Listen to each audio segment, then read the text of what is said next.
Tava querendo muito ver o filme. Cara, eu gastei meu dinheiro com isso, eu me arrependo horrores. O quê? Quarteto Fantástico. E olha que eu vi cercado de amigos a gente falando merda do filme inteiro. Sério, o filme ele tá muito mal construído. Muito mal construído. Cara. Agora a Fox tem que devolver, cara. Porque foi muito fiasco. O filme tem... Eu vou exagerar 2 cenas de luta. Uma cena de luta e a luta final. E a Fox disse que tinha que ter menos. Isso num filme de super-herói. Essa é a primeira questão. O segundo problema é... Então, é pra ser um filme com basamento em história. Só que não tem diálogo. Os personagens não se apresentam. Por mais que comece com eles pequenos, não explica nada, não conta nada. O filme é corrido, ninguém fala com ninguém, é muito diálogo pronto, muito discurso pronto. O doutor Destino desse filme me broxou tanto que meu peru quase foi pra dentro. Você sabe qual é o poder dele? É ter vilha no lugar do olho? Também. Ele explode pessoas por dentro e comanda predas. Ah, tem um macaco no filme. Ah, tem um macaco no filme. Me falaram que o final é decepcionante, no mínimo. Olha, foram bonzinhos. Foram bonzinhos. Caralho, maluco, eu não quero mais ver esse filme, eu não vou gastar meu dinheiro nisso. Não, você vai ver essa merda. Você vai ver essa porra. Caralho, maluco, amarra pelo pinto e te carrega pra lá. Se tu me pagar, eu vejo. Caralho, mano, eu te pago um boquete, mano. Foda-se. Se for o caso. Meu irmão, olha só, tu ficou assim, fala, não, esse filme vai ser foda, mano. Esse filme vai ser pica, vai ser o melhor filme do quarteto. Foda. Porra, mas tava aparecendo muito foda, Tava cara. aparecendo. O trailer Ah, tava que muito bonito, né? bacana. Que bonito, que cara. porra. A gente podia começar o podcast falando, então, o que a gente vai falar? A gente já ia fazer o Quarteto Fantástico, tava no cronograma, mas a gente desistiu. Não, desistiu porra nenhuma. A gente vai lá dessa porra. Não. A gente vai fazer um podcast especial nessa merda. Não, cara, É. não vale a pena. Ah, vai. Não vale a pena. Vale. Ah, vale. Vale. Não, cara, depois que vocês falarem isso tanto do filme, eu nem vou ver ele. Ah, não, você vai ver sim, filho da puta. Senhores, bem-vindos a mais um podcast. Eu sou o padeiro Rodrigo Botelho Dias e hoje teremos coisas deliciosas guardadas pra vocês. Nós temos micro-ondas sonoras depois de tanto tempo, onde discutiremos a relevância hoje em dia dos serviços de streaming. Teremos o Prato do Dia falando de política e traição. Praticamente uma novela das 8, das 9, já não sei mais. E também teremos Falcon Punch, onde falaremos da clássica discussão entre gráficos, jogabilidade e história no mundo dos jogos. Estou aqui com o Rafael, o Lorofous. Oi, eu sou o Lorofous e pra mim, manifesta quem quer e quem não quer ficar susto deixa os outros. Dessa vez eu não vou lembrar, estamos aqui com o Bela. Oi, gente, eu descobri outro dia que tem um negócio chamado Konami Code, é tudo a ver com videogame, com gráfico, com história, é uma coisa muito doida. Cima, abaixo, esquerda, direita, BA, start. É isso aí. Soco, bate, soco, vira, soco, bate, vira. Caralho, a Xuxa usava Konami Code. Porra, ela fazia lá soco, bate, soco, vira, e de repente vira um demônio. Continua. Estamos aqui também com o Pedro. Oi, gente, eu tô bugado aqui, preso na parede, não tô conseguindo sair, essa jogabilidade é uma merda. Letícia. Oi. Luquino. Oi, tô aqui. Também com a gente tá aqui o Marcos Justin. Fala, galera. A história é tão importante que eu consegui jogar The Witcher 1 até o final, cara. A história? História? Na história, jogabilidade de gráfico. Ela é muito importante, a história. História. História. Tá te zoando. Você sabe quem é História? História. What? É. Ah, por isso que ele não entendeu. Você sabe, eu você sei, não eu conhece sei, o nome, eu mas você sei. sabe. Não, você sabe mesmo? Não sei. História é matriz pornô. Entretenimento adulto. Ah, Entendeu? Essa foi a piada. História? Caralho, Gente. a Bela tá ensinando pornô pro Marcos. Isso tá gravado, galera. Eu acho isso lindo. E hoje temos uma convidada, temos outra Isabela. Eu não sei como é que a gente vai chamar, vamos chamar ela de Isa, pra facilitar as coisas. Oi, eu sou a Isa e eu gostaria muito que a Apple Music me desse uma assinatura vitalício. Tem um outro convidado também, meu amigo de colégio, Thiago Semidei. Olá, pessoal. Só queria falar que a Nintendo é a melhor empresa. Abraço. E é isso aí, galera. Com isso aí, vamos começar. Pão quentinho saindo do forno, senhores. Você ainda conhece o padeiro? Porque vamos precisar de farinha. Muita farinha. Esquenta o forno, padeiro, porque nós temos uma grande encomenda!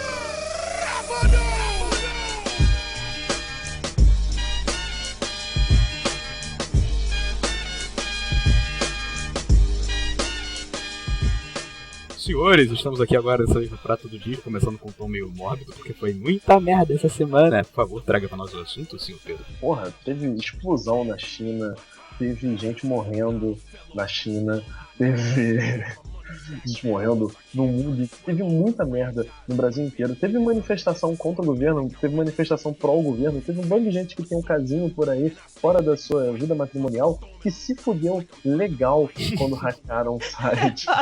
Mas eles também disponibilizaram informação de e-mail, CPF, identidade, conta, tudo. Então não foi só o casinho. Ai, meu irmão, sua senha é do Ragnarok, meu irmão. Tá na mão dos hackers agora.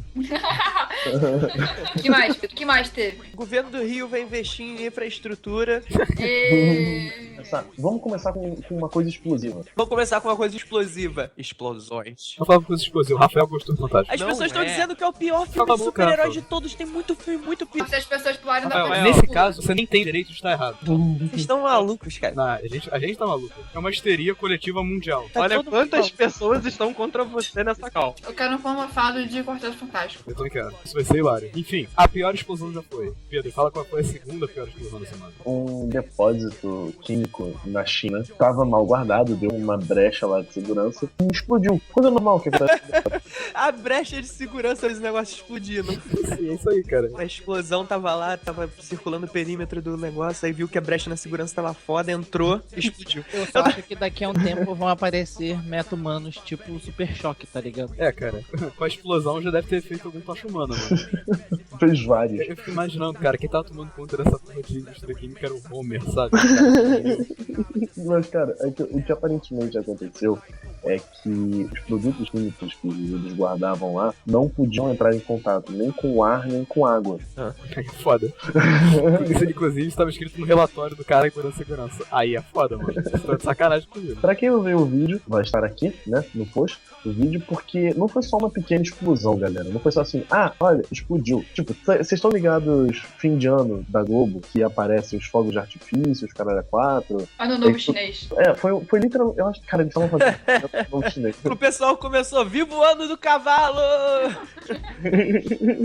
Cara, só queria dizer que Michael Bay ficaria orgulhoso.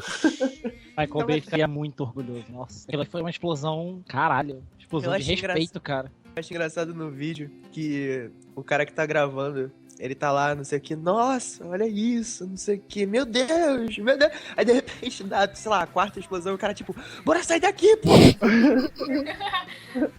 Vamos falar do nosso carro-chefe desse prato do dia, que são as manifestações. Tivemos manifestações essa última semana. No domingo teve uma manifestação contra o governo que... Rafael, você pode trazer algumas informações pra gente de números? Primeiro que teve uma meio que polêmica relacionada ao número de pessoas lá, que sempre tem quando tem manifestação aqui no Brasil, que um grupo diz que tem muito, outro diz que tem mais. Pelo que eu vi, tinha umas 15 mil na Paulista. Mas eu acho que 15 mil tava pouco pro número de pessoas que tinha lá nas fotos. Mas os organizadores falaram que tinha 70 mil. Aí... É isso, 75 mil, não é 15 não, 75. Você vai contando as pessoas, cara? Não, Olha. eu não. Então, mas a polícia que conta isso, ela também não tem como saber, cara. Ela mede isso no olhômetro, ela vai olhar tipo... Aí que tá, tem um aparelho que parece que foi dado pelo governo federal pras polícias aí, pra calcular esse número de... Demorou, hein? É um scout do Dragon Ball. Pode ser, cara. Um scanner, ele vê a área que tá ocupando, quantas pessoas ocupam aquele espaço. Mais de 8 mil! Só que simplesmente falaram assim, eu olhei aquilo ali e falei, não precisa calcular aí, não calcularam. Tem gente contaram cabeça. Pô, acho que tem mais 20... Eu nunca confio na... Eu geralmente tendo a confiar na que a polícia dá. Assim, porque confirmar o evento, todo mundo confirma o evento, ninguém vai, entendeu? Não tem como o cara que organizou saber quem foi. Não, mas o organizador tem noção por exemplo, ele pega uma estimativa da manifestação em julho de 2013 e vê, tem mais ou menos a mesma quantidade, tem mais ou menos... Eu olhei o também. Pô, tem uma galera aqui, então eu acho que... Pra mim, é por isso que eu não confio na estimativa do organizador. Mas ele também... sempre joga pra cima da moral, né? Tipo, e eu também não confio na que Datafolha joga, porque... Não confia em ninguém, cara. Você vai sair e ver por você mesmo. Eu tô vendo aqui os números. Ele fala assim, essa última manifestação contra o governo, segundo os organizadores, tinham 2 milhões de pessoas na rua. E segundo a PM, teve 879 mil. Isso é do dia 16, né? Lembrando que é uma manifestação contra o governo. Nós também teve uma manifestação pró-governo, que aconteceu no dia 20 de agosto. Cara, é muito engraçado, porque você pega domingo, tá tipo, a rua, um mar de gente. Aí você fala, caralho, realmente tem muita gente aqui. Aí você pega o de hoje, que são tipo, eu juro, é menos do que um bloco de carnaval. Muito menos do que um bloco merda de carnaval. Não, é que assim, pra tu ir na rua manifestar contra o governo, assim, você pode até ser contra a manifestação e não ir. Mas tem que ter muito mau caratismo pra ir pra rua pra protestar a favor, tá ligado? Como é que protesta a favor? Manifestar. Manifestar a favor. Manifestar a favor. É tipo você sair na rua gritando, amo traquinas, aí, traquinas! E é isso aí? É tipo carnaval, então. É, exatamente. Qual foi? Posso As simplesmente manifestações processar são um pelo que eu grande quiser. bloco de carnaval, na verdade. Contra e a favor, as duas. Então a galera lá bebendo cerveja, falando, pô, o que a gente tá testando? Pô, nem sei, cara, show. E... Não, gente tá peraí, não tem fazendo gente que não coreografia sabe o que tá fazendo. dançada. Não, tem gente que fala, tô protestando contra a corrupção, é isso aí, cara, corrupção, cara, isso é a mesma coisa que protestar contra a fome no mundo, contra a falsidade das pessoas, pelo menos são Basicamente, é a pauta dos estudantes em greve. Contra a fome no mundo, sou contra a corrupção, sou contra... Ok, cara, e aí, vai? Fora a Cunha, fora a Cunha. Ó, fora a Cunha tá funcionando, mano, quase chegando essa porra. Falando na pauta dos estudantes, tava lá contra a redução da maioridade penal e ontem foi aprovado, ou seja, não adiantou de porra nenhuma a greve. A greve só tá fudendo a minha vida. A sua, cara? Que maluco? A sua nada, cara. Tua faculdade não entra em greve. Pois é. Não, mas eu quero registrar minhas músicas e a porra da faculdade que registra minha música tá em greve. Olha o motivo do garoto. Eu acho o motivo muito válido, inclusive. Mas vale que a galera perdendo aula, atrasando formatura? Ah, foda-se essa merda. Maluco! Pensa aqui, em qualquer tipo de manifestação, vão subir os números, cara. Não tem jeito. Principalmente os organizadores, eles vão querer dar uma legitimidade maior pra manifestação deles, colocando os números lá em cima. Falando, olha, a gente apoia essa causa. No final de contas, você não pode confiar em ninguém. Você pode fazer alguma coisa pelo olhômetro, que nem vai a polícia. Você pode, sei lá, contratar estatísticos pra fazer alguma coisa. Não sei se seria muito bom, porque eles realmente vão pro lado da pessoa que contratou. E é só ter fé que você tá apoiando a coisa certa. Porque também se basear em números é parada meio zoada. Além dos números das manifestações, a gente tem que ir pra um ponto que é: o que vocês acham, politicamente falando, da moral de vocês, o que vocês acham dessas manifestações? Se tá certo, se tá errado? Eu acho que eles são burros porque é inconstitucional. Você não pode pedir impeachment da mulher. Peraí, calma. Que? Como assim, cara? É literalmente protegido pela Constituição o impeachment. Pode pedir o impeachment. O caso da Dilma não configura impeachment. Falou o advogado! Eu disse Crime de lesa pátria não configura impeachment. Não configura impeachment porque você não tem prova nenhuma concreta. Sabe como é que prenderam o Collor? Eles estavam caçando alguma coisa há muito tempo pra... Foi um cheque que o Collor era relacionado com um carro, cara. Eles pegaram, ele usou dinheiro do governo pra comprar um carro, acharam prova, e foi nessa que eles conseguiram colocar o Collor. Porque eles não iam conseguir colocar se tivesse nenhuma prova concreta, que é o caso da Dilma. Eles não têm, eles têm suspeitas de envolvimento, eles não têm uma prova concreta. Se tivesse, meu irmão, já tinha sido impeachment há muito tempo. Mas cara, mas você não acha que ela realmente, provavelmente tem alguma coisa, mesmo que não sinca? Mesmo que ela não tivesse, improbidade administrativa, pelo menos, ela devia levar uma coisinha aí, cara. Punida? Sim. Punida de certa forma, não sei como. Sim. Alguma sanção. Então pronto. O problema é que eu acho que a impeachment não é uma parada boa, pelo menos nesse momento. Tanto em questão de, segurança jurídica e administrativa, cara, o país já tá na merda. Se a gente, ainda colocar o presidente pra fora agora, vai ser pior ainda, tanto pra nossa aparência pro exterior, quanto investidores no geral. Mas, cara, eu queria muito ver todo mundo que tá envolvendo nessa parada realmente sendo punido. Até o próprio Cunha. Eu também. Não, o próprio Cunha, cara, eu tô falando, essa parada que tá tendo Cunha agora, que ele vai sofrer denúncia pelo Ministério Público, isso vai ser muito bom, não só porque talvez ele seja preso, mas porque ele vai querer levar a maior quantidade de gente possível. Tem essa. Eu achei, inclusive, que durante essas votações ia tentar aprovar algum pedido de impeachment. Ele podia muito bem, como chefe da casa, chegar assim, não, olha, vai entrar essa parada aqui de impeachment e foda-se. Entraram vários pedidos de impeachment, ele falou, não, isso aqui não configura, isso aqui também não configura, não configura. Ele ficou filho da puta, mas ele simplesmente tá falando assim, cara, isso aqui não tá dentro da lei, então não tem como entrar. Sabe? O problema é que o pessoal acha que ele representa a direita e tal, todo mundo que tava no protesto. Não é. Cara, na minha opinião, o Cunha não tinha que representar porra nenhuma. Eu acho que as pessoas têm todo o direito de se manifestar. Eu vi gente se manifestando direito, gritar fora Dilma não resolve nada. Tudo bem, mas a pessoa tem o direito, sabe? O que só me incomoda é uma parcela pequena das pessoas que estavam realmente, levantando, Cunha é nosso herói. Cunha é nosso herói. Você tá de sacanagem com a minha cara? Cara. Mas, cara, tem isso em todo protesto, cara. Eu sei, eu não tô deslegitimando a manifestação disso, não. Eu só tô falando, olha só. Eu acho que é justa. Tudo bem, cara, vai se manifestar. Não tem problema nenhum. A opinião é diferente da minha, mas vai nessa. Eu só queria dizer uma coisa aqui. Eu e o Pedro, a gente tende um pouquinho mais pra direita. Mas nós dois não concordamos. Primeiro, Cunha não me representa, e acredito nem o Pedro. E 2, a gente não quer porra de volta de militar nenhum. A gente não quer... Cara, a única coisa que eu quero é liberdade. É liberdade. É correr pelo céu. Exatamente. Mas o que eu... Meu Deus do céu. O que eu acho engraçado é que, assim, pra mim pode se manifestar. Não tem nenhum problema com manifestação. Não tem... Quer dizer, eu tenho alguns problemas com manifestação quando acontece, por exemplo, numa quinta-feira na hora do rush. Eu acho que o problema não é a manifestação em si, mas como as pessoas vão ver a manifestação. Porque você fecha o trânsito, fecha muitas vias que vão prejudicar grande parte da cidade. Bem ou mal, essas manifestações contra o governo que estão acontecendo aos domingos, não tem...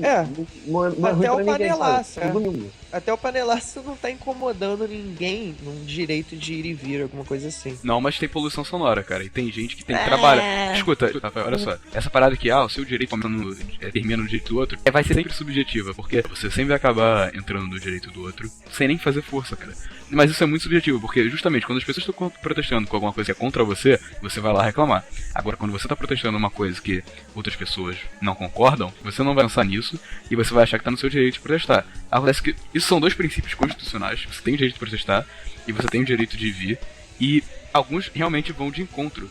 Mas você tem que fazer tipo um balanceamento, cara, pra saber qual é o mais importante. É a mobilidade pública ou é a manifestação política do cidadão? Quando fecham uma rua pra poder fazer. Olha, eu achei uma coisa engraçada quando saíram as coisas da praia. O cara falando assim, não, porque manifestação é assim. Se for contra o governo que eu não elegi, é uma manifestação boa, uma manifestação que pode. Mas se for contra o governo que eu elegi, é golpe. Isso serve pros dois lados. Não, serve pros dois lados, mas eu achei isso sensacional, porque é o pensamento, sabe? Era isso que eu queria chegar agora com esse assunto, as manifestações, porque você tá vendo o Brasil muito dividido hoje em dia, e o pessoal falando que, aí chama de coxinha, chama de direita, fascista, blá blá blá. Vocês estão querendo dar um golpe. Só que aí você pega historicamente, mostra que o governo que está hoje em dia fez a mesma coisa com governos passados. E os caras não consideravam golpe, estavam falando que era democracia. Eu acho que esse que é o problema. Vocês chegaram a ver aquele pessoal dançando? Coreografado? Cara, aquilo flash, cara. Mas até que ponto tu acha aquilo ridículo ou que é um protesto válido? Cara, válido não deixa. Você não pode escolher uma coisa da outra, cara. É válido, mas é ridículo, por favor, né? É ridículo. Eu achei a musiquinha uma merda. Sabe o que não foi ridículo? O Lula de 2 metros. Aquilo foi muito bom, cara. Cara, olha só, eu só queria falar.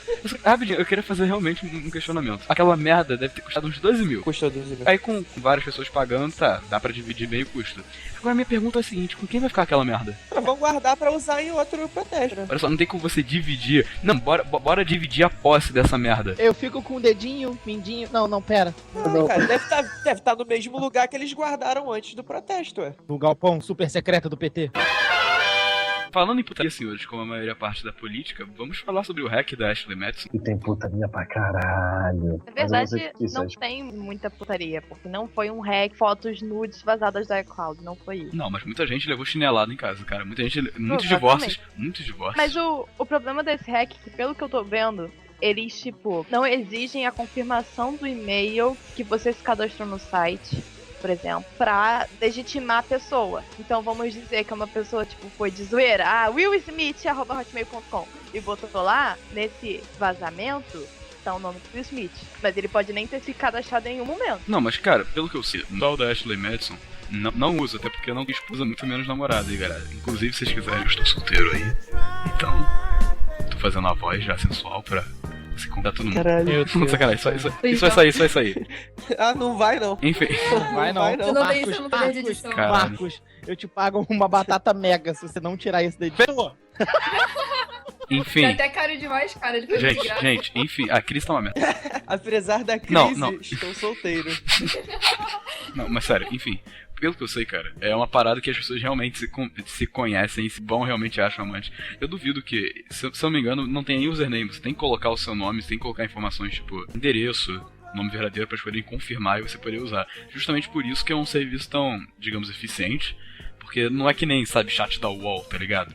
Não é Badu da vida. Não é Tinder. Não é Tinder, verdade. E aí vazaram não só os e-mails, como vazaram todos os dados. D20, D6, D8. Não, eles vazaram todos os dados de então, e-mail, RG, CPF, conta bancária, absolutamente tudo. Então, não sei o que é pior. Chegar em casa e sua mulher tá lá te esperando com uma chinelada, ou você perder absolutamente todo o dinheiro que você tem, ter sua identidade roubada. Peraí. Não só a mulher tá esperando com a chinelada, porque parece até que o site é só usado por homens, tá ligado? Mas precisa da mulher do outro lado pra tá traindo, então... Cara, a mulher do outro lado é um site só pra pessoas casadas? Não, aí eu não sei, aí você me pegou. É um site... Cara, é uma parada muito estranha esse site.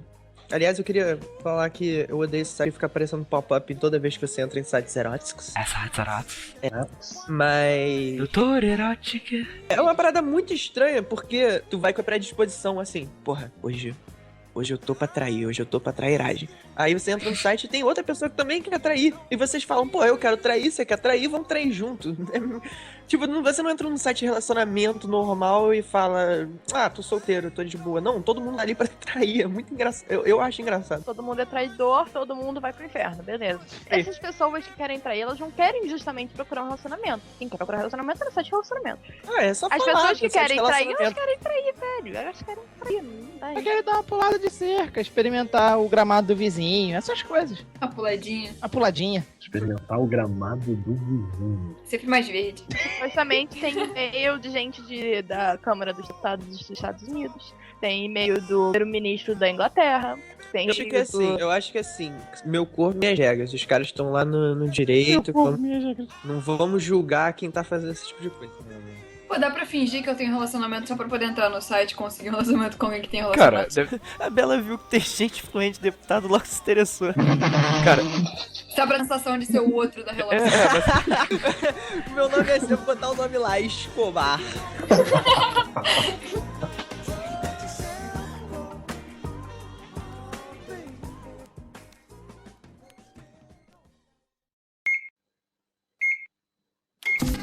E agora, micro-ondas sonoras.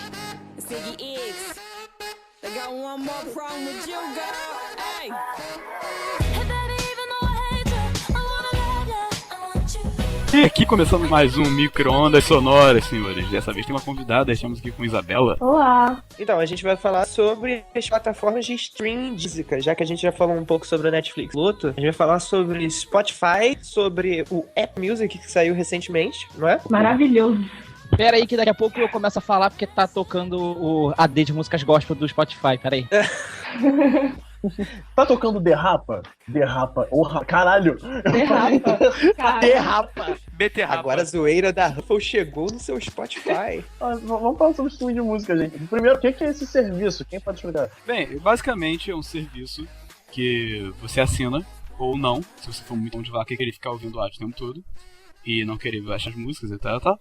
Mas é um serviço que você pode ouvir as músicas por streaming. Ou seja, você pode simplesmente ligar a internet, como você vê um vídeo no YouTube, no celular, você pode escutar músicas em boa qualidade. Que derrota muito o propósito de você começar a baixar músicas, em teoria. Mas tem gente que é muito contra ele, exatamente. Tem muita gravadora, muito artista que reclama do Spotify, desses serviços, por acharem que também é um tipo de pirataria, né? Mas é melhor uma pirataria que te paga do que uma pirataria que não te paga. Pensando bem, assim, o que o Spotify, o Apple Music, o que esses serviços de streaming fazem, é basicamente a mesma coisa que o Netflix faz, que você tem um banco de músicas, eles meio que compram as músicas, né? Eles pagam pra ter o direito de tocar essas músicas, e isso vai pros artistas, diferente de você baixar direto um álbum da internet, que o dinheiro não vai pra ninguém. Né? Sim, eu só queria comentar que eu acho que é muito engraçado eles terem que pagar pra usar o direito da música quando os caras que deviam estar pagando pra botar a música lá, porque vale muito a pena. Mas tem muita gente que não gosta. Então, mas por que não gostam? Então, eles reclamam que a qualidade é ruim, afirmam que quando você insere a sua música nesse tipo de plataforma, ela é tipo comprimida, pro arquivo ficar menor, para as pessoas conseguirem colocar no seu telefone de maneira que não seja do tamanho de um download. Então, eles não querem que chegue às mãos do ouvinte esse tipo de música sem muita qualidade. E aí que entra o Tidal, que é a plataforma com mais qualidade que existe. Mas tá operante? tá operante. Pra falar a verdade, eu acho que desses serviços de streaming é o que menos tem propaganda. Eu não tinha ouvido falar do Tidal até, tipo, anteontem.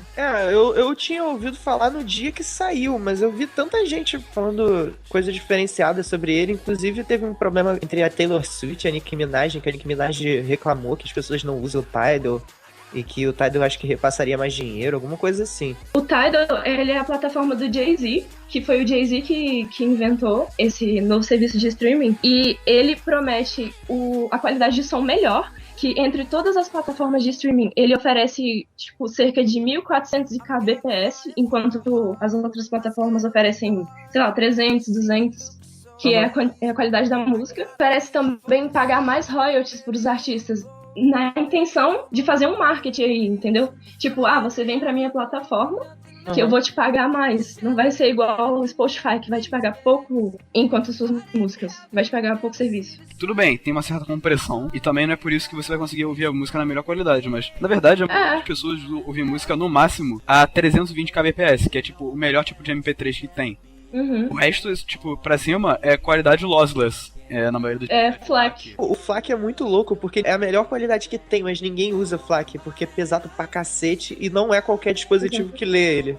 Não é nem questão de dispositivo, não são todos os aplicativos que ele Por exemplo, eu tenho um aplicativo pago de música no celular, tipo, de player, e ele toca FLAC. Mas por ser muito pesado, principalmente no meu celular, que tipo, um cartão de 32 GB de memória, então dá pra, tipo, 32 álbuns em formato FLAC. Não dá, cara. Eu tenho pouquíssimos álbuns em formato lossless, só... porra, tu fica botando o álbum inteiro ao invés de botar a música que tu gosta, aí é foda. Na boa. O Tidal, o grande problema dele, quando ele saiu, o que eu percebi que era o grande problema dele é que ele era, tipo, o dobro do preço do Spotify. O simples dele, o básico dele, ele é tipo... era o dobro do preço do Spotify Pro, sabe? É tipo R$60 pra você assinar no mês. Porra, sério, R$60 são $20 e o dólar no preço que tá não dá, não rola. E não tem versão grátis dele. Então, tipo, é por isso que ninguém conhece. Caraca. Mas deixa eu perguntar um negócio. Esses serviços de streaming, eles começaram a surgir, não mais pra poder repassar os... se chama royalty de música ou é algum outro nome? É royalty. Então, eles começaram a existir isso pra repassar os royalties das músicas pro artista, porque como todo mundo tava numa coisa de baixar, os caras não recebiam tanto pela música em si, eles recebiam mais em cima de show, merchandising e tudo mais, né? CD. Mas você compra CD, Isa. Tem muita gente que não eu não compro. Eu não compro CD. Eu vejo tu postando foto no Instagram de CD o tempo todo. É vinil, caralho. Eu porra, mesma coisa. É diferente. Ai, maluco, deu uma cagada na tua cabeça, bonito. Olha, cara, tem uma parada. O que eu tô falando é que você compra o material pra ouvir. Então você tá passando de uma forma... Você compra mídia física. Sim, isso é importante pra mim. Também é tipo o contra da plataforma de streaming, né? Porque é uma música física. E música física é muito mais legal do que você ter o MP3 no seu telefone. Isso, tipo, é importante pra muita gente. Sim, é importante pra muita gente. Eu conheço muita gente que, tipo, adora comprar vinil. Tipo, pra mim, eu queria comprar vinil, mas eu não tenho onde rodar e é caro pra caralho um vinil. No Rio de Janeiro é muito caro, eu descobri isso. Muito caro. No Rio de Janeiro é caro, em Brasília é caro. Inclusive, então manda pra cá, te achar, Isabel. Eu já fiz isso com uma amiga minha. O lance da mídia física, por exemplo, se você gosta de ter um vinil, você vai ter um vinil, você vai comprar, não sei o que, você vai consumir isso. Mas pra muita gente, por exemplo, pra mim, eu gosto de ouvir música, eu tô na rua, em todo momento eu tô ouvindo música. Então eu baixo a música, eu boto no celular, porque vale mais a pena, sabe? Eu tenho mais coisas. Mesmo quando eu tô em casa, eu tenho um sistema de som com conexão de Bluetooth pra eu ouvir música direto no celular. Então, acho que varia muito. É muito mais prático, na verdade. Eu compro vinil, mas eu tenho música no meu iPod, sei lá. Não dá pra você ter todos os vinis de todas as bandas que você gosta. Eu compro álbum de bandas que eu gosto que eu quero repassar alguma coisa pra eles. Por exemplo, eu tô colecionando agora todos os Duarte. Eu comprei um que eu gosto muito do The Strokes. Eu comprei, sabe? É pra onde eu quero repassar. Mas eu não quero pagar por todas as músicas que eu vou ouvir, sabe? E entra o serviço de streaming, porque de qualquer forma o artista vai receber o que você tá consumindo ali. Então... Não, mas olha só, e os serviços como o Last FM no YouTube, quando tem aquele Vevo? Então, porque eles repassam também. Sim, acho que eles repassam. E o Last FM tá mais pra uma rede social de música do que uma coisa... Não, mas o Last FM repassava um pouco pro artista, sim. além do Spotify, eu não sei se vocês conhecem um player de música chamado Super Player. Não. É uma parada assim, meu pai que me apresentou ele, tem o Spotify, todo mundo fala do Spotify, caralho, o Spotify é tão bom, nossa, dá pra fazer playlist, blá blá blá, não sei o quê. Mas, cara, o Super Player, ele é meio... Nossa, eu tô pobre. me sentindo mal aqui agora. Por quê? Pobre? Por quê? Pobre? Não, o Super Player, ele é um primo pobre do Spotify. Pobre assim, demais, porque não tem nada. Não tem muita coisa, cara. Eu acho até, na boa, eu acho muitas vezes ele melhor do que o Spotify, porque o Spotify tem aquelas playlists que ele tem, não sei o que, o Super Player tem umas playlists assim, arrumando a casa. O Spotify tem isso também, cara. Tô na bad. Eu tô muito triste. Tem. Tô muito triste. O Spotify, inclusive, outro dia eu tava querendo ouvir jazz, aí eu cliquei jazz, aí ele abre mais umas subcategorias. Aí tava lá, jazz brasileiro, mas na verdade era bossa nova só. Esse Super Player, ele tem propagandas? Esse Não. Super Player tem propagandas? Tem. Você tem como ter a versão pro dele, né, a versão paga, que não tem propaganda, as músicas são, tipo, muito o dobro da qualidade que normalmente dão e tudo mais. Sinceramente, faz muito sentido esse negócio de ter propagandas, porque é um marketing muito, muito inteligente. Porque você tá ali ouvindo, do nada começa a tocar, sei lá, sorvete palmeiras. Vem ouvir as melhores do gospel. Eu não tenho problema nenhum. Cara, isso me irrita demais. Você tá Sério? no feeling ouvindo músicas pra bad e começa a tocar, sei lá, ela me deixou. Cara, tu tá ouvindo um black metal demoníaco lá, cara, tipo, Amon Amarth, tipo... Começa a tocar carimbó. De repente o padre Marcelo Rossi tá falando no teu ouvido com suavidades, tá ligado? Que porra é essa? Eu acho que é Jesus no Spotify. Não, cara, eu acho que eu não tenho problema em ouvir propaganda, porque antigamente as pessoas ouviam rádio e tinha propaganda. Mas eu acho que o Spotify pelo menos tinha que ter algum tipo de script pra mandar propagandas que condizem com o que você ouve. Eu tava no Spotify outro dia... Você ouve black metal? Nossas cabeças de cabra por 10 ou 99. Escute agora a nova playlist Sacrificando Animais. Pra você, fã de black metal. Eu tava no Spotify outro dia, aí tava assim, beleza, ouvindo lá, eu acho que era novo, as novas do... Caralho, como é que é? Nova onda do Imperador. Era, Nova onda do Imperador. Novas do Country, alguma coisa assim. Aí de repente, aí entrou alguma merda. Começou a propaganda gospel. Eu tava assim, ouvindo, peraí. Aleluia. Quando que eu mudei? Quando que eu mudei pra gospel? Que porra é essa? O que tá acontecendo?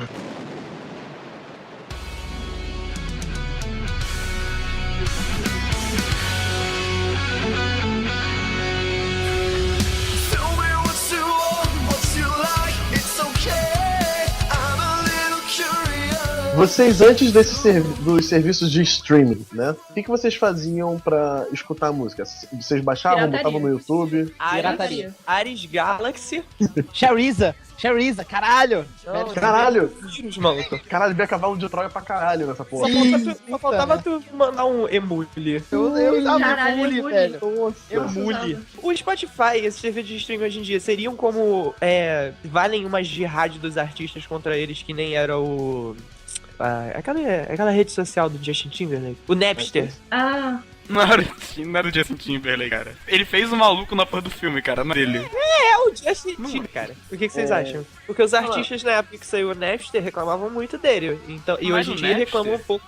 Mas o Napster era literalmente você baixava a música, cara. Sempre vai ter gente reclamando. No Napster você não pagava nada. O Napster era literalmente um Shariasa da vida de música. Simples assim. Mas, cara, eu não acho justificável ter uma guerra contra esse serviço de streaming. Na verdade, eu não vejo justificável você ter uma guerra contra a música na internet. Que uma das coisas boas que a internet fez foi democratizar a música. Isso acho que todos concordam. O problema é que o Groove Shark, que era o programa que eu usava antes de usar mais o Spotify, ele foi fechado justamente por causa disso. Que eles não pagavam os direitos. Era Groove Shark, ele era tipo um Spotify, só que ele não tinha propaganda, você tinha como fazer as playlists. Nossa, era muito bom. Ele era Spotify Brother. Isso aí. Porque, se não me engano, eu acho que se você acessar o site do Groove Shark agora, você tem como ler o porquê que eles fecharam. Mas foi naquela época da sopa, né? Sopa, pipa, aquele pessoal todo. Sopa? Sim, era sopa, era pipa. Tem um programa que um amigo meu, ele meio que recomenda também, que ele diz que é melhor que o Spotify, porque não tem ad, essas coisas assim. É o Deezer, só que eu nunca usei o Deezer. Eu não sei o que é o Deezer, eu nunca nem fiz nada. Mas ele é bom? é bom, mas é ruim, porque ele não tem o mesmo tanto de música que o Spotify. Então você vai lá, aí você fala, hoje eu tô a fim de ouvir um El Chan. Não tem El Chan. Não tem. Poxa, hoje não vai rolar o Chan. Mas é importante, cara. É importante. Essa semana eu tava na festa de aniversário de uma amiga minha e, tipo, ninguém compra mais música da Xuxa pra botar em coisa. Agora compra. A gente entra lá no Spotify, molejão, e bota lá, brincadeira. Vamos ser feliz com molejão. Mas, cara, eu não tenho o costume de ficar ouvindo Spotify. Primeiro porque quando eu tô na rua eu não tenho essa conexão de internet que eu consiga ouvir direto. Sim. Você também é Tim? Essa é a lesma chip. Não tem a Porque Tim, puta. Mas assim, é também pra não gastar a internet, tá? Eu tenho um pacote de dados, mas eu não vejo motivo de usar ele pra ficar ouvindo Spotify, Superplayer. Eu prefiro baixar a música mesmo e ficar ouvindo lá. Mas aquele negócio de comprimir música também entra muito aí, porque teve gente aí que falou que, meu celular, tipo, o cartão de memória é pequeno. Quando você baixa a música direto da plataforma, ela já vem mais comprimida, então o tamanho dela era menor do que se você baixar e passar pro telefone. Cara, o maior problema que eu tenho com isso realmente é a conexão de internet constante que eu não consigo ter. Eu entro em 2 sites, cara. Sei lá, eu acesso um site de notícias pelo celular e já era, acabou o pacote, blá blá. Não consigo ver mais nada. Imagina então ouvindo música, cara, que é o que eu mais faço. Durante o dia inteiro. O que eu queria entender é porque eu não assino Spotify e nunca entendi. Assinar o Spotify simplesmente te deixa não ouvir anúncio, né? E você pode ouvir música offline. Você pode baixar as músicas.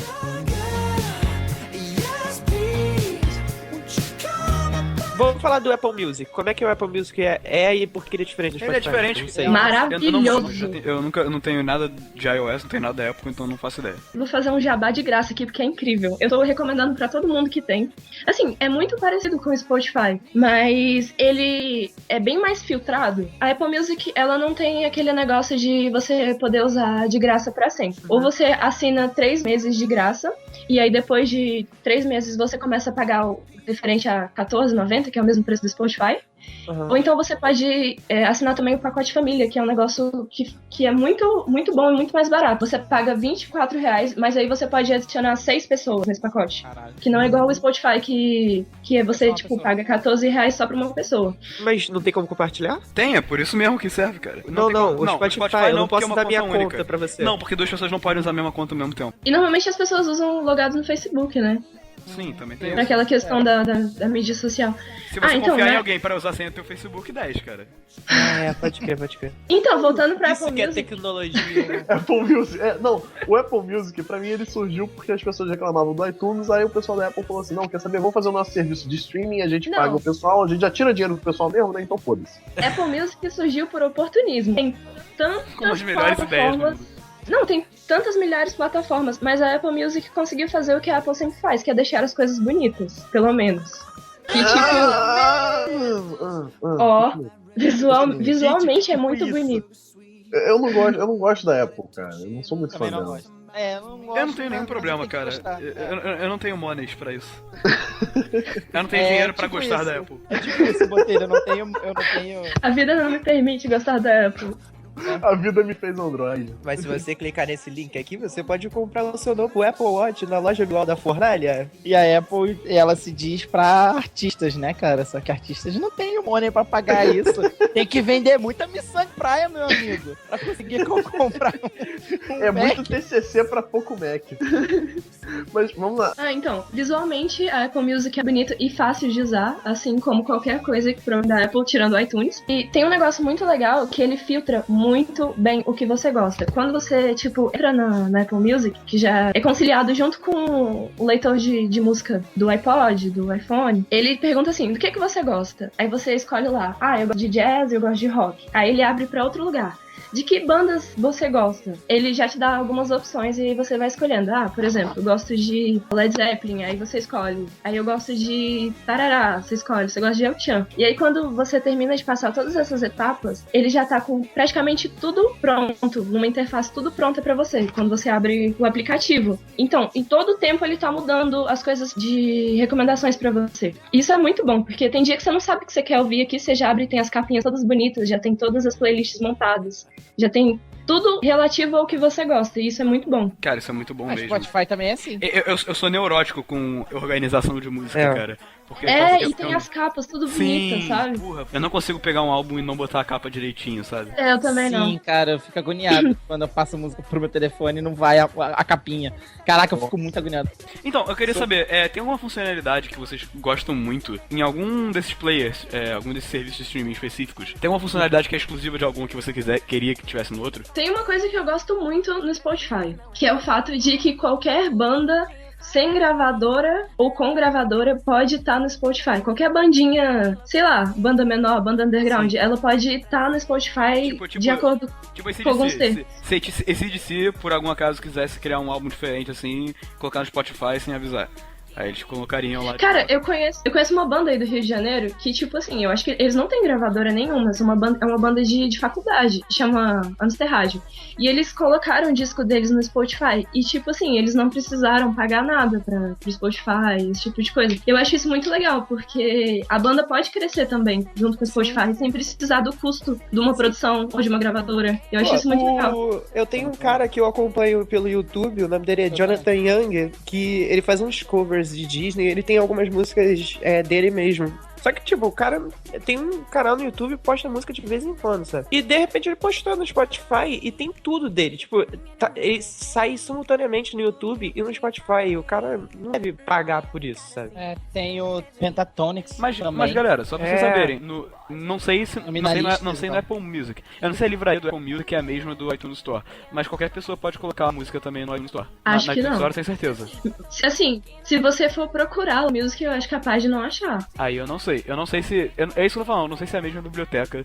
Eu não sei se são, tipo, o mesmo... eu não sei. Mas assim... eu gosto de ter o CD, sabe? Quando é uma coisa que é importante, eu gosto. Mas, porra, música que tá na internet, cara, eu não vejo a necessidade de pagar por isso. Eu vejo. Boa. Mas você tem o CD dessas bandas que estão na internet. Não, mas esses CDs são de antes de eu ter net. São de antes de eu poder baixar. E mesmo sendo músico, eu concordo, foi o Corey Taylor até que falou isso, o vocalista do Slipknot e do Stone Sour. Slipknot é aquele do Esquadrão Suicida, é isso? Exatamente, esse cara aí. Ele falou assim, tem um bando de artistas aí reclamando, foi numa época que... Acho que foi quando saiu o Spotify, se eu não me engano, ou quando tava tendo muita coisa de download legal de música, ele falou, olha, eu não vejo nenhum problema do cara baixar música, eu não vejo o porquê do cara tá reclamando, porque é o trabalho dele que tá chegando a mais pessoas por ser de graça, sabe? E por que ele estaria trabalhando sem receber nada? Porque ele tem outras maneiras de receber, cara. Porque, tipo, se você olhar hoje em dia, cara, a maior parte da receita das bandas não vem de venda de CD, vem de show ao vivo e vem de streaming de música. Fala um show que não seja ao vivo. Não. Cara, mas isso é muito errado. Show que não é ao vivo, você é imbecil. Show que é gravado e colocado no CD. Mas isso é bem errado, Mas cara. é ao vivo também, né? Não, é ao vivo. Você tá colocando no CD a porra do negócio. Tá escutando ao vivo? Cara, isso é a mesma coisa que na época que ainda não tinha internet, que as gravadoras, tipo, tiravam dinheiro dos caras. Eles não passavam certinho a quantidade de CDs que foram vendidos, CDs, vinis que foram vendidos, e não pagava direito dos artistas, sabe? Isso é errado. O Lobão, inclusive, ele foi um dos que tentou lutar contra essa parada na época antes da internet. Sim, e a internet meio que democratizou isso, assim, olha, você bota aqui, tá de graça, você não vai receber por isso, mas é o seu trabalho você tem como receber de outras maneiras. Sabe quem aproveitou muito os downloads ilegais? O Iron Maiden. Sim, essa história do Iron Maiden. Eles pegaram estatísticas, tipo, dos países onde mais tinha download ilegal, tipo, das músicas dele, por exemplo, o Brasil. E eles começaram a fazer turnê, tipo loucos por esses países, sabe? Porque a lógica deles foi a seguinte: olha, já que tem muita gente baixando aqui, muita gente conhece, muita gente vai querer ver ao vivo. Então, muita cara, gente vai comprar ingresso. Muita gente vai comprar ingresso. E, cara, por isso que a Iron Maiden vem aqui quase todo ano, cara. Já praticamente é segunda casa. Ele já deve ter alguma casa por aqui, cara. Não é possível. E todo ano é a turnê de despedida, né? Também. Tá parecendo Exalta Samba isso aí. Tá parecendo. Um ano eles acertam, gente. Um ano eles acertam. Sim, é inegável que sempre tá surgindo uma plataforma pra substituir a outra. Assim, foi, tipo, fita cassete substituindo o CD, substituindo a fita cassete. E agora a internet, serviço por streaming, substituindo o CD. Então, não tem como o artista negar o que tá acontecendo. Não tem como ele proibir da música dele ir pra internet. Então, o jeito é ele se aliar a esse tipo de serviço. Porque aí você vai começar a dar hate e falar, não, porque minha música vai sair da internet, porque a internet é um lixo. Mas sempre vai rolar esse negócio.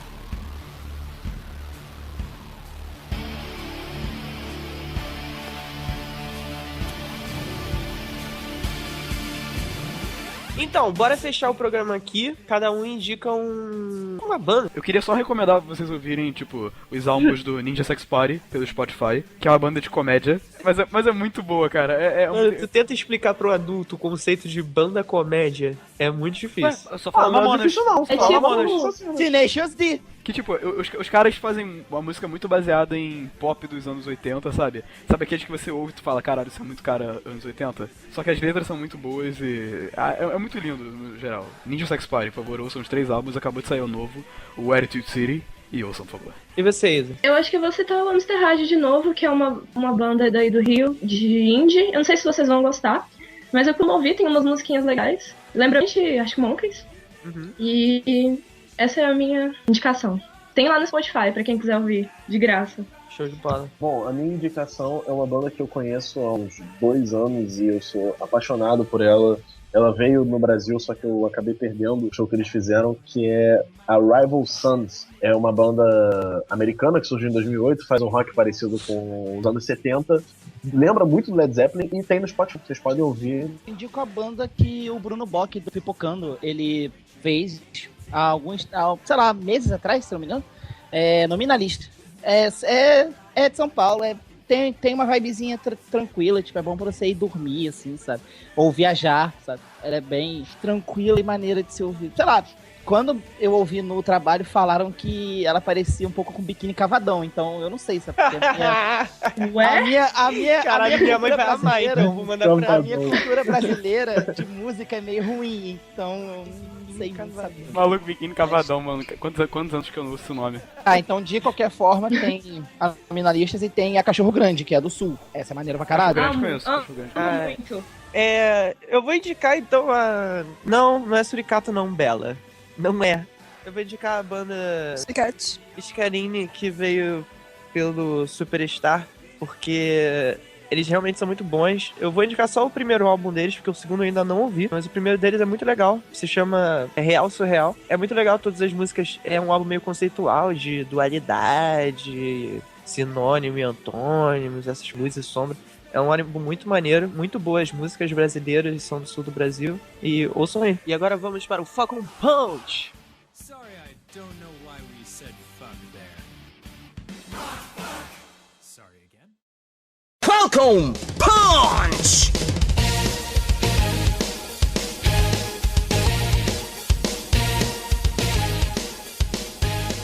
Vamos lá, a gente vai falar sobre jogos, jogabilidade versus gráfico versus história. O que vocês têm a dizer sobre isso? A jogabilidade do Pedro tá meio zoada, porque, né... Eu acho que tá bugado, cara. A gente quer discutir o que é mais importante para um jogo, na ótica de cada um daqui. Gráficos, história, jogabilidade. Eu gostaria de saber, tipo, de cada um de vocês, o que vocês preferem. Falem rapidinho.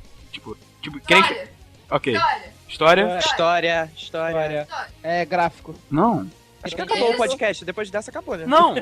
Acabou o podcast. Não, calma. Deixa eu explicar. Eu acho que quando o jogo ele tem alguma coisa visualmente apelativa. Se não, história, obviamente, porra. Visualmente apelativa, seios. Mano, tem jogos que são, tipo, que eu acho visualmente bonitos e não tem uma história assim tão legal, se bem que eu acho que tem. Fez. É um jogo indie, ele é de plataforma e eu acho ele muito bonito. A história dele é meio sabe? Gente, eu acho, assim, o mais importante no PES era o desenho do jogo, o gráfico e como foi desenhado as coisas do jogo. O mais importante é ser um joguinho bonito e tudo mais. Só que o gráfico de PES tá atrelado com a jogabilidade. O lance deve ser um jogo em 2D, porém em 3D. Mas 2D, é um 2D com profundidade. Uhum. É mais ou menos o que fizeram com aquele Assassin's Creed, um mini joguinho que... Isso. Basicamente, 2.5D é quando vem gráficos 3D, mas a jogabilidade é em 2D. Eu não jogo tanto quanto as outras pessoas. Eu jogo mais do que o Rafael, mas não jogo tanto quanto as outras pessoas que estão aqui na Qualquer um joga mais que eu. Eu nem sei o que eu tô fazendo aqui. Por exemplo, eu sou muito fã de Arkham, do Batman, mas é a história que me prende. É muito bem feita. Eu escolho como dessas 3 opções a história como principal, porque, porra, mesmo um jogo tem um gráfico ruim, Bela, você vai me crucificar por isso. Mas a gente pode dizer que BioShock Infinite não tem um gráfico bom pra caralho. O quê? Pedro, não. Que isso, Pedro? O BioShock Infinite é muito bom. Não, cara, tudo bem, ele é bom. Se você for comparar com os jogos de hoje em dia, de pé, aí realmente não é um gráfico Não, tão é bom porque assim. é um jogo da geração passada. Exatamente, tem que contextualizar também, mas o gráfico do jogo não é. Não, Assim, ele é bem bonito, inclusive, até hoje, até pra padrões de hoje, ele é bem bonito, cara. Mas você pode pegar, por exemplo, o jogo Batman, o Arkham City, que também é da plataforma passada, ele tem um gráfico poderoso. Não, mas é o seguinte, Pedro, que tem que ver a direção de arte do jogo. Você tem que ver qual é o propósito deles com aquele jogo, porque o propósito do BioShock não é ser realista, entendeu? É, o propósito, exatamente. o foco do Batman é exatamente esse. Então o gráfico fica diferente. É que nem você falar que jogos em pixel art, o gráfico deles é ruim porque é pixelizado, entendeu? O BioShock tem gráfico. Ok, o gráfico. A jogabilidade é muito ruim, mas a história é muito boa. E a história É boa pra caralho. É isso que Sim, eu tô falando. Eu não sou muito fã de você falar assim, esse jogo, pô, eu adoro quando o jogo tá muito realista, eu fico babando quando eu vejo aqueles gráficos super foda. Battlefield. Nem é, pior que Battlefield hoje em dia nem é mais padrão pra outra coisa. Quando eu joguei BioShock Infinite, eu fiquei assim, cara, essa história é muito boa. Eu quero terminar isso aqui só por causa da história. Isso é sensacional. Isso que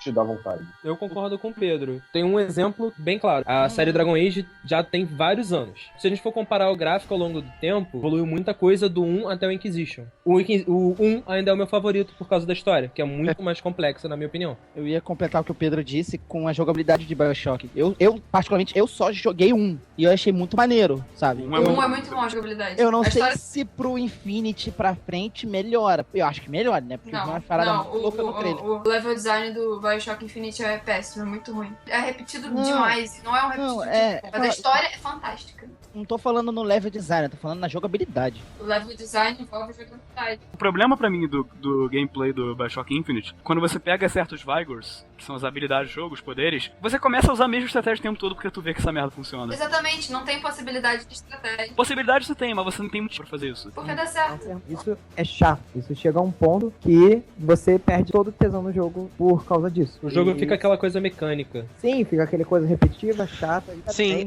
eu tenho um problema desse quando eu comprei pela primeira vez um PlayStation 2 e eu fui jogar alguns jogos que eu achava meio maçante, por exemplo. Você tá lutando contra o chefão e de repente a única coisa que você tem que fazer é clicar no botão que eles mandam na hora que eles mandam e tem uma cena pré-estabelecida, entendeu? Ah, você tá falando de Quick Time Events. Eu acho isso bem chato. God of War? Não, mas... eu tô falando exatamente de God of War. Mas existem outros casos que também isso acontece. Por exemplo, eu fechei há pouco tempo o Shadow of Mordor. Eu adorei o jogo. Que é um jogo muito ruim de jogabilidade. Onde? Não, o que isso? Eu gostei, eu adorei. Eu vi alguém dizendo eu que é adorei bem a ruim. jogabilidade. Só que, simplesmente, a luta final foi uma quebra de tesão gigante. O final em geral, não só a história, tanto a história, o que colocaram no final, quanto... Porque ele transforma o jogo que ele tem um pouco do combate que tem no Batman, mesmo de forma mais reduzida, uma história muito boa, ele transforma exatamente nisso do God of War, de você apertar o botão certo, no momento certo, que a história se fecha sozinha. Eu acho isso, na real, a maior falha de um jogo é usar Quick Time Event pra você finalizar um jogo ou qualquer coisa do tipo. Porque te prende a você terminar o jogo daquela forma. Isso é muito chato, isso é muito frustrante, isso é horrível. Qual é o legal de um jogo? Vamos pensar. É você ter possibilidades de fazer coisas funcionarem da sua forma, do seu jeito. Exatamente. Se não fosse assim, eu veria um filme. Diferente. Sim, exatamente. Se fosse pra ver a cena lá que o cara escolheu, eu veria um filme, mano. Eu não... Mas o que vocês estão falando não tem nada a ver. O que vocês estão falando não tem nada a ver, porque tem um bando de jogo que se sustenta exatamente em ser um filme. Tipo o jogo de Telltale History. Mas é um jogo feito para isso. Esses jogos são muito bons, Louro. Isso que eu tô falando. Porque a história... Peraí. Mas a gente entrou em outra questão. A gente entrou nesse tópico do gráfico versus história exatamente por causa dos jogos da Telltale que a gente falou no episódio 4. Alguém comentou que os gráficos da Telltale ou a jogabilidade da Telltale eram ruins. A jogabilidade, ela é exatamente isso. É inexistente. Você escolhe opções e responde coisas. Não tem jogabilidade. Então, mas a história faz valer a pena, é isso que eu tô falando. Se a história for boa, vale a pena isso. O problema é que vocês estão jogando jogos que são focados na jogabilidade, não na história exatamente. E quando tem isso, e a história não é boa, isso quebra tudo, entendeu? Qual é a graça de você jogar um jogo que você não tem a sua liberdade de fazer as coisas e as decisões? Olha, se você quer ler uma boa história, porque você não vê um filme. A moral é que a gente tá falando de jogos que tá no DNA deles ser meio linear. God of War. Mas tem um jogo que ele é também assim, que nem o God of War, e ele tem isso de Quick Time Event, só que a história é sensacional, é Dantes Inferno. Eu acho a história do Dantes Inferno sensacional, eu tô esperando até hoje uma continuação e não veio até agora. E tem toda essa coisa de Quick Time Event, só que o que me motivou a chegar até quase o final do jogo, porque o meu Xbox deu pau, é que, mano, a história era muito boa. O jeito que eles contavam visualmente a história do Dante, caralho, era, porra, muito foda, sabe? Aí tem essa diferença. Vocês estão falando de jogos que são assim, são lineares. Não tem por que você escolher um outro caminho. Não é todo jogo que é o ideal e que é o melhor. Você dá muitas opções para os jogadores, ok? Realmente, você tem que ter uma gama de opções sobre o que você vai fazer no campo de jogabilidade. Agora, se você quer terminar uma história e você quer mostrar uma cena, você tem toda a liberdade de fazer isso. O meu problema, basicamente, são jogos que dependem do Quick Time Event para você conseguir fazer qualquer coisa. Se o jogo depende de seguir uma linha reta, pra mim não vale a pena. É por isso, esse é um dos grandes motivos, além do que eu falei no outro episódio, que era que meus pais não deixavam tanto eu jogar videogame. Mas até quando eu ganhei videogame, eu, sei lá, não tinha tanto tesão nisso, porque, tipo, eu só ficava seguindo o caminho que já tá pré-estabelecido. Pra mim, valia mais a pena ou ver um filme, ou, sei lá, eu pegar o jogo de quem exagerou e ver inteiro no YouTube. Porque você joga, existem duas diferenças. O cinema, você não tem aquela interação, você assiste a história. E você tá no videogame que você tem a interação, você controla o personagem e tudo mais, e você tem que seguir a história. Isso pra mim é uma quebra de tesão absurda. E eu não consigo gostar de nenhum jogo assim, sinceramente. É por isso que eu me interessei bastante pelos jogos da Telltale, porque pelo que vocês falaram, eu tenho muito mais opção pra escolher do que seguir um pré-estabelecido. Você se coloca no jogo. Eu acho que é muito errado você falar que um jogo linear é um jogo que não te atrai. Porque, vamos pegar no básico, cara. Mega Man é o básico do básico. Você pula e você atira. Ponto. Não tem uma história, não tem, sabe, muitas opções de caminho que você pode pegar. Mas é ainda puta jogo. Tudo bem, cara, mas esse Mega Man foi feito a contrário. É por isso que não se fazem mais jogos assim. Como não se fazem mais jogos assim hoje em dia? Sim, cara. Tá, fazem muito pouco, como cara. Não, como fazem pouco, Rafael? Não. Você é maluco, Mas Rafael? espera lá. Mega Man ainda tem uma jogabilidade legal e que pra época era super É isso que eu tô efetiva. falando, cara. A jogabilidade compensa. Não é nem questão de época. Pega Shovel Knight hoje em dia. Shovel Knight é muito bom. Cara, É um jogo Shovel mais Knight saiu nostálgico, é feito justamente... pra imitar jogos antigos, não é feito pra ser... Porque os uma jogos coisa- antigos eram bons, ele é bom até hoje, é divertido de jogar, cara. Tá, e o que, Não é- que os Tem jogos uma antigos... diferença. Então vamos lá, a gente tá falando aqui, gráfico versus história versus jogabilidade. O que os jogos antigos tinham que fazia eles serem tão bons então? Porque gráfico não era. Óbvio. Você não tá contextualizando, cara. O gráfico era fantástico pra época. Você pode até falar, pra época o gráfico era bom. Porra, hoje em dia os gráficos são bem ultrapassados. A questão que o Louro está levantando é, bom, já que eles são tão ultrapassados, os gráficos em si, o que faz desses jogos continuarem serem bons? Porque, independente dos gráficos serem ruins, a gente joga a gente joga um Legend of Zelda, a gente joga um Pokémon da vida, que, porra, eles nos prendem, sabe? E é exatamente isso, é a história que tem e a jogabilidade que tem. Não é Que nem nos necessariamente a história, porque a história desses jogos é simples. Tem uma jogabilidade absurda e você não se cansa. Não se cansar é o que faz um jogo ser um sucesso. É por isso que Minecraft é o sucesso que é hoje. O que o jogo tem? Tem história? Não tem. Tem Não. gráfico? Não. Mas tem milhões de pessoas jogando que não param de jogar. E se você pegar esse jogo de Abento, que é uma bosta, ele é uma ótima jogabilidade. É aquilo, eu gosto de dizer... Os jogos antigos, eles não tinham como você colocar uma história muito complicada, porque não tinha espaço no jogo pra isso. Não tinha como você colocar um gráfico muito mais elaborado, porque realmente não valia a pena. Você colocava muito gráfico, você pegava espaço do jogo e não conseguia colocar mais nada. Então eles literalmente dependiam da jogabilidade pra conseguir prender o jogador. Na realidade, eles eram muito curtos. Se você sabe o que tá fazendo no Mega Man, por exemplo, você zera o jogo em meia hora. Mas eles colocavam a dificuldade lá em cima. E não, ok, dependendo de algumas fases, era uma parada injusta para fazer justamente você jogar várias e várias vezes. Sabe, pra dar valor de replay, entendeu? Cara, eu discordo um pouco quanto à complexidade da história. Eu sou um grande fã de Zelda. Eu acho que Zelda tem uma das melhores histórias escritas dos jogos. Eu tô falando dos primeiros, eu tô falando dos anos 80. Primeiro Legend of Zelda, era literalmente, você pega os 18 pedaços de força e vai enfrentar o Ganon. O restante... O jogo em si é só você jogando, só você andando por aí jogando o jogo. História mesmo não tem nada, só tem no início e no final. Não, cara, tem a história. Se você procurar, você acha a história. É diferente. Sim, mas não tá no jogo. Tipo os audiologs de BioShock, por exemplo.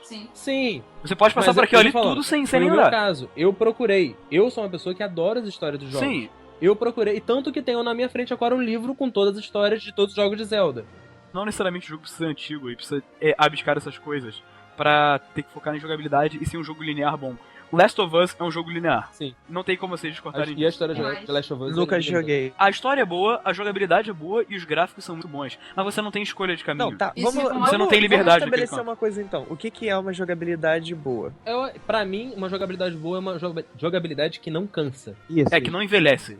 Que não envelhece. Não é nem questão de não cansar. Não é repetitiva. Não, pode ser repetitiva e pode ser boa. Cara, tem coisa... Pokémon tem uma jogabilidade repetitiva que, na minha opinião, é boa. E é bom. Pra mim, a jogabilidade, ela tem que ser um tanto intuitiva, sabe? Porque, por exemplo... Sim, ponto. Exato. Por exemplo, exato. Pokémon é intuitivo.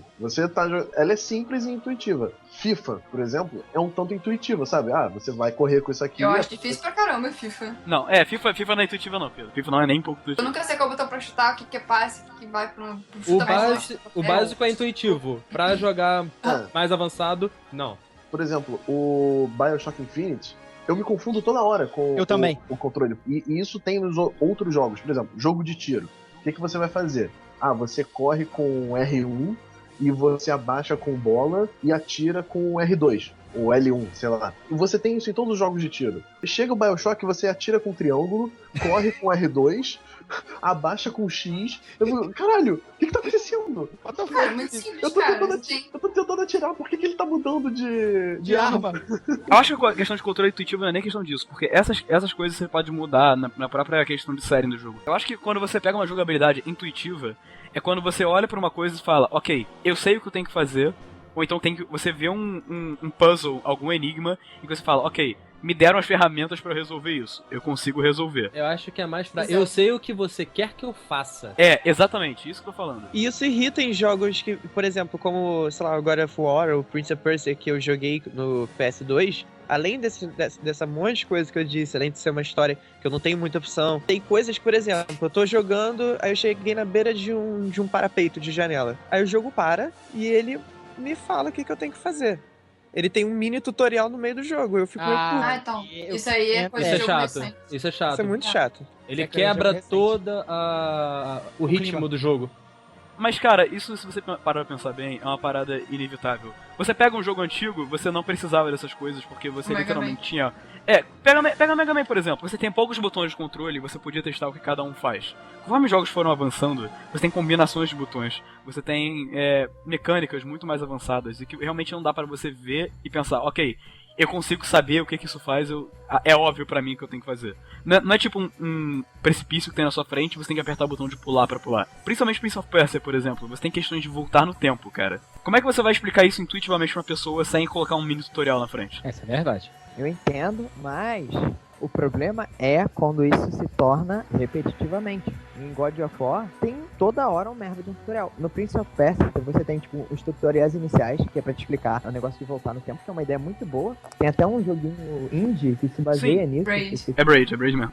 Isso que o jogo, tipo, ok, ele te dá no começo. Só que você tá no meio da história e ter coisas assim, não, agora você vai ter que fazer isso, é bem chato. É bem frustrante.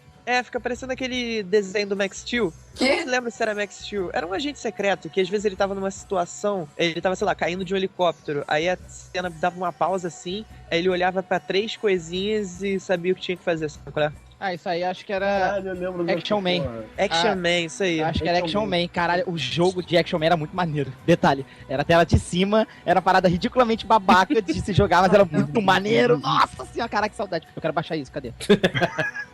Eu realmente concordo. Você tem que pelo menos pegar todo o básico, o que você realmente vai usar o jogo inteiro, e estabelecer logo no início o que é pra fazer, se for realmente pra usar mini tutoriais. Mas e quando você pega uma habilidade que muda o jogo? Por exemplo, você pega uma habilidade que é escalar paredes, ou então andar sobre paredes. Você não tinha isso no início do jogo, e agora você tem que explicar pra pessoa como é que você vai fazer isso. Alguma maneira no jogo que me mostre, sei lá, tem um corredor, tem muita gente me seguindo, não tem como voltar, não tem como entrar pra nenhum lado. Só tem uma janela no final. O que eu faço? Eu vou ter que pular pela janela. E aí o jogo vai me mostrar que eu consigo andar numa parede. Ou, sei lá, o negócio da adaga que volta no tempo, eu poderia, sei lá, todo botão de utilizar armas ser o mesmo. Então, quando eu tivesse com essa adaga, se eu usar esse botão e pressionar ele um tempo, eu vou ver sozinho que eu voltei no tempo. Olha só. Tem um jogo que ele mostra exatamente como dá pra você mostrar as coisas no início e você ir descobrindo sozinho o que tem que fazer no final do jogo, quando tipo, tem que fazer alguma coisa nova. E o nome desse jogo é Mirror's Edge. Mirror's Edge é a mecânica inicial do jogo. Você simplesmente olha para as coisas e você pensa, caraca, como é que eu vou fazer aqui? Não tem nenhum tutorial, não tem nada pra te explicar. Mas o jogo, ele te mostra. É muito maneiro. Mega Man tem isso. O primeiro Mega Man Super Nintendo. Vai jogar, galera. Você tá com o controle mais complexo na mão. Todos os botões já estão sendo usados. Não tem literalmente nenhum botão que você não tenha usado a aventura inteira e você conseguir uma habilidade nova. Ok. Se você não colocar um mini tutorial na frente, como é que você vai saber qual botão apertar? Eu acabei de dizer, cara. Eu acabei de dizer. Peraí, não existe isso de deduzir, Bela. Lógico quando você tem um controle cara, complexo. Quando você tem um controle complexo na mão. Todos os jogos que eu zerei na vida, eu nunca li o tutorial. Eu deduzi todos os jogos. Eu acabei de dizer, cara. Você tá com uma adaga na mão. Se você usar o botão de, sei lá, qualquer outra coisa, de me defender, qualquer outro botão, sozinho, uma hora vai descobrir que a adaga volta no tempo. É, mano, que nem o negócio de virar a câmera. Tipo, virar a câmera no Mirror's Edge tem uma parada que é assim: você corre na parede e você vira a câmera e joga pra trás. Isso, tipo, eu demorei muito tempo pra saber. Eu não sabia. O Rafael ainda não entendeu o que eu quis dizer. Ele entendeu, ele só discordou. Ele discordou de você aceitar isso, cara. Ele não entendeu. Ele não entendeu o que dizer. Ele tá falando, eu vou apertar um botão até saber o que tem que fazer. Mas é isso que eu tô falando pra você também. Caraca, vocês não entenderam o que eu falei. Eu falei antes, todos os botões já estão ocupados. Já estão sendo. Você já usou todos os botões, você ganhou uma habilidade nova. Vou apertar todos os botões de novo até entender o que aquilo faz. Não, cara. e não vai funcionar.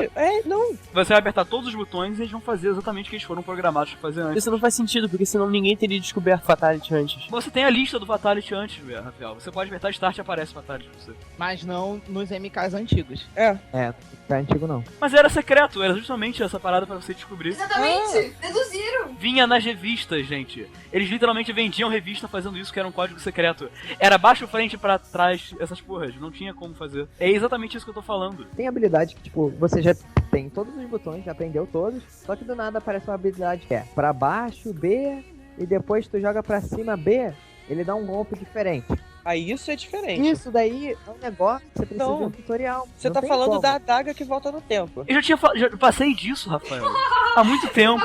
Gente, eu usei como exemplo o Prince of Persia e eu tô mantendo nele. Você tá dizendo que não ia ter como a pessoa descobrir que dá pra voltar no tempo se não tivesse um tutorial. Eu tô dizendo que dá. O jogo, ele pode te dar outros modos de você fazer uma coisa sem usar um tutorial toda vez. Sim. A ideia da adaga é exatamente essa. O que você for fazer, vai usar o volta no tempo uma vez. E depois ele vai dizer, pra você usar de verdade, use isso. Só. Ou então, você aprendeu a habilidade pra andar na parede. Em vez de ele te jogar num tutorial, força o jogador a ter que andar na parede. Vai ser a única solução lógica pra você. E eu vou me sentir muito mais satisfeito e recompensado em descobrir sozinho do que descobrir por um tutorial. Também acho. Não cria um tutorial. Você simplesmente põe embaixo, para andar na parede, XX. Acabou. Isso é um tutorial. Isso é um tutorial. Não. Pera. Não é exatamente tutorial, não. O Mirror's Edge não tem nada explicando como é que você anda na parede. Como você anda na parede, você tem o botão de pular. Qual é a única situação lógica? Pô, tem a parede aqui. O que eu vou fazer? Eu vou pular. Andar, você vai pular. É isso. Você chega na parede, aperta o botão de pular e você já tá andando na parede. Aí no Mirror's Edge é isso. Você tá correndo, você pula, você tá andando na parede. Ok, pergunta sobre o Mirror's Edge. Tem combinações de botões muito complexas que não sejam muito intuitivas? Não. Tem. Não? Tem, cara. Tem. Ok, são muitas delas? Assim, não. Pra desarmar, eu acho muito difícil. Eu não consigo. Eu só corro. Eu ignoro a pessoa que tá atirando porque Você consegue terminar o jogo sem usar essa mecânica? Acho que sim. Eu nunca zerei. Já cheguei bem. Dá porque eu não sabia, eu não consegui uma vez. Eu tenho uma ideia. A primeira vez que eu zerei o jogo, eu tomei todas as vezes aquela merda de coronhada. Ou seja, eu não matei um pulso inicial e eu zerei essa droga de jogo sem nada inicial. A coronhada é surreal. Então, cara, é isso que eu tô falando. Não é uma função essencial pra você terminar o jogo. Você não tem que apertar, tipo, L3, R2 e R3 ao mesmo tempo. Mas quando você chega, por exemplo, num Batman Arkham Knight da vida, que você tem uma porrada de gadgets, você tem uma porrada de funções que você tem que fazer uso pra passar, não tem outro jeito senão você colocar na tela o que você tem que fazer. O ideal, realmente, o jogo chegar no mínimo possível, sem que apresentar muita coisa. Tipo, deduz, olha só, você tem esses botões aqui, pelo menos o básico você tem que se virar. Agora, quando você chega num nível de realmente você chega uma tal cumplicidade que fica confuso pra você, que você fica frustrado se você não conseguir fazer absolutamente nada e que você dependa de adivinhar combinações de botões, o jogo tem que intervir. Pois é. E se eu quiser zerar o jogo? Se eu quiser zerar o jogo sem usar nada? aí você realmente não vai zerar, cara. Esse é o problema.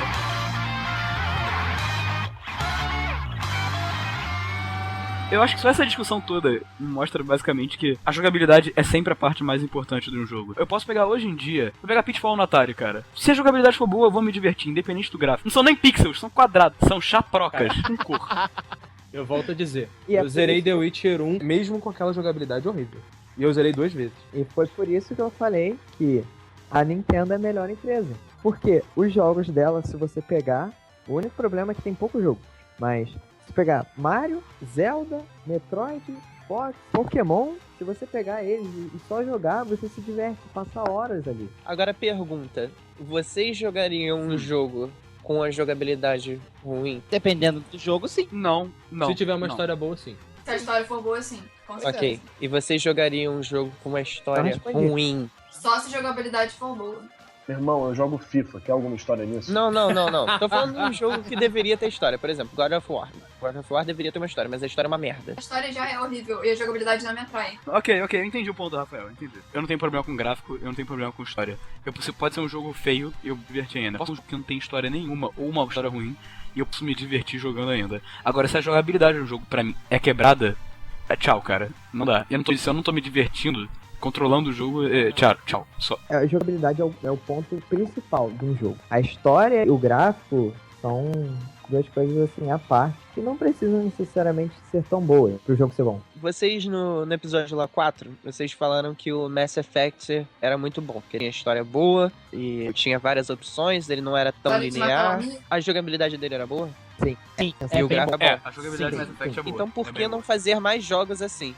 É muito difícil, por causa da indústria. Não é nem pelas pessoas que vêm tal. É porque quem vai fazer o teu jogo é uma Ubisoft, é uma Blizzard. Mas essas empresas elas estão ligando mais no dinheiro e tipo, se elas vão ter um retorno legal. Então, tipo, fazer um jogo com 3 características boas é muito difícil.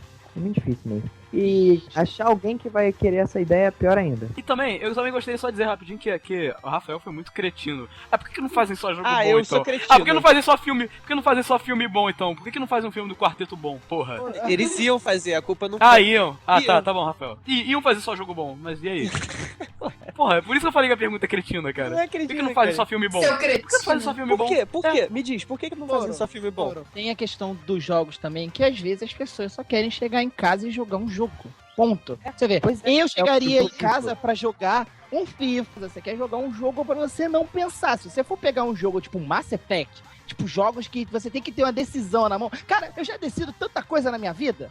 Sabe, eu não quero decidir nada. Eu quero retalhar os meus. Escolhe pra mim, escolhe pra mim. Eu não quero saber disso, sabe? Tem até um artigo muito bom que eu li já tem um tempo, que era justamente isso. Por que as pessoas, elas jogam no fácil? Porque elas querem se divertir, moleque. Elas não querem sofrer, morrendo. Tipo, o Dark Souls. Tudo criado na escopeira. Eu jogo Dark Souls, que se eu jogar Dark Souls, eu vou quebrar o computador. Eu sou furioso. E eu fico com raiva. Eu me estresso com o jogo. Eu vivo o jogo. Se eu for jogar Dark Souls, eu vou matar um. Esse rage aí é sensacional, Eu tô imaginando o Kino com 5.000 almas caindo de uma ponte. Jogos que são jogos, cara. Jogos. Mano. Tem filme É jogo. Jogo é jogo.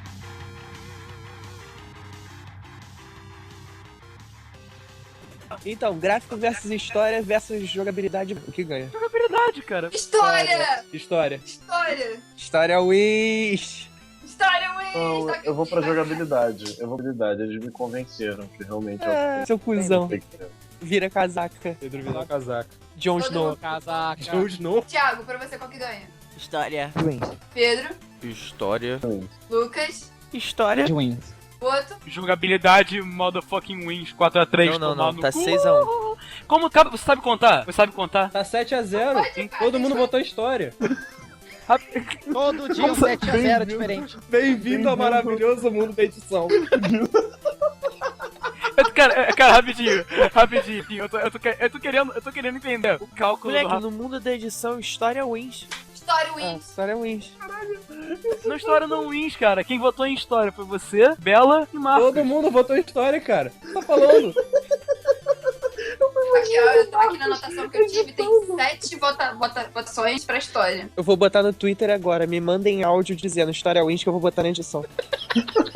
Gente, é que eu tô imaginando o Marcos editando. Aí tá tipo assim, Marcos, o que você acha? Não, História Wins. Pedro, o que você acha? Ah, não, aqui, História Wins. Não, Galera, posta nos comentários. História Wins ou jogabilidade Wins, falou. A galera botando assim, gráfico Wins. Cara, não, a gente não quer isso. Caraca, Gráfico imagina. Ninguém votou gráfico, cara. Gráfico é uma merda. Gráfico não sustenta jogo nenhum, cara.